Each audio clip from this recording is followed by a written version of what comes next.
پشاور سے محترم سعید صاحب نے سوال کیا ہے۔ سوال ان کا یہ ہے کہ ہم نے سنا ہے کہ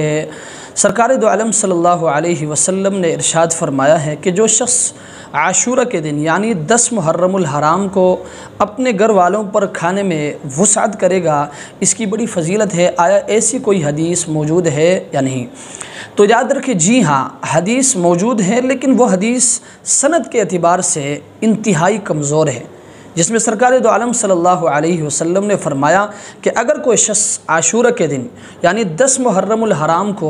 اپنے گھر والوں پر، اپنے اہل و عیال پر یعنی اپنی بیوی بچوں پر اور اپنے ملازمین پر کھانے میں وسعت کرے گا، ان کو اچھا کھانا کھلائے گا، تو اللہ تبارک و تعالیٰ اس عمل کی وجہ سے ان کے روزی میں برکت عطا فرمائیں گے۔ یہ حدیث اگرچہ سند کے اعتبار سے نہایت ہی کمزور ہے، لیکن اگر کوئی شخص اس پر عمل کرتے ہوئے عاشورہ کے دن یعنی 10 محرم الحرام کو اپنے گھر والوں پر اور اپنے اہل و عیال پر، اپنے ملازمین پر وہ کھانے میں وسعت کرتا ہے، ان کو اچھا کھانا کھلاتا ہے، تو اللہ کی ذات سے امید ہے اس پر اللہ کے رسول نے جو فضیلت بیان فرمائی ہے، اللہ کی ذات وہ فضیلت ضرور عطا فرمائیں گے۔ لیکن یاد رکھیں، اس سے آگے لوگوں نے جو چیزیں گھڑ رکھی ہیں، ان چیزوں سے اپنے آپ کو دور رکھیں، اور یہ بات بھی اپنے ذہن میں رکھیں کہ قرآن کریم میں جہاں اللہ تبارک و تعالیٰ نے حرمت والے مہینوں کا ذکر فرمایا ہے، وہاں ایک عجیب و غریب جملہ ارشاد فرمایا۔ اللہ تبارک و تعالیٰ فرماتے ہیں فَلَا تَظْلِمُوا فِيهِنَّ أَنفُسَكُمْ کہ تم ان حرمت والے مہینوں میں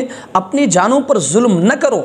ظلم نہ کرنے کا مقصد یہ ہے کہ تم ان مہینوں میں گناہوں سے اپنے آپ کو بچاؤ، منکرات سے اپنے آپ کو دور رکھو، رسومات سے اپنے آپ کو دور رکھو، اور اسی طرح گناہ کے کاموں سے اپنے آپ کو دور رکھو۔ اللہ کے رسول نے جس چیز کا حکم دیا ہے بس فقط اسی پر عمل کیا جائے۔ دوسرے حضرات اس مہینے میں جو کچھ کرتے ہیں وہ اپنے مسلک کے مطابق کرتے ہیں، لیکن افسوس کی بات یہ ہے کہ بہت سارے ہمارے حضرات بھی ان کے جلوسوں میں شرکت کرتے ہیں، ان کے تعزیوں میں شرکت کرتے ہیں، جو کہ شریعت کی روح سے بالکل بھی جائز نہیں ہے۔ اللہ تبارک و تعالی ہمیں اس مہینے میں اللہ کے رسول نے جن کاموں کے کرنے کا حکم دیا ہے، اللہ تبارک و تعالی ہمیں ان پر عمل کرتے ہوئے اپنی زندگیاں گزارنے کی توفیق عطا فرمائے۔ وآخر دعوانا الحمدللہ۔